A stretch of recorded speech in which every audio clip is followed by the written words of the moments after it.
And you might want to have a comment, Senator, on.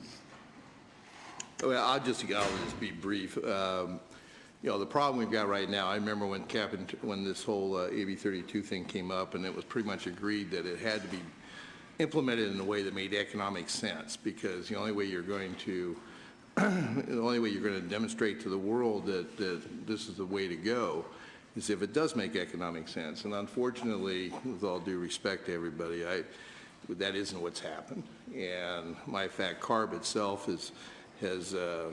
frankly hasn't been a very good steward of the money that they've been given. You can't get an accounting of how their money's been spent. There's a lack of credibility within the industry and the various companies that are being affected.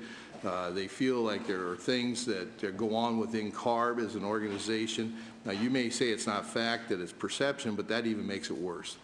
Because if it's perception, it's hard to disprove that. Fact, you can disprove, but until we restore credibility, until we show that the AB 32 and the way it's going about implementing it is credible, then even if it's a good thing, it's not going to be accepted.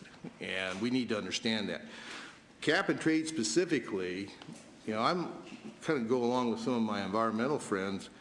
I haven't figured out on the cap and trade, if global warming is such an evil thing, then just because you switch it from California over to someplace else, you haven't really done anything, because that's a global issue with regards to greenhouse gases. So one of my questions I hope you would answer at some point, now or later, but I don't understand with cap and trade how that really achieves global warming reduction. I mean, because you're really just trading.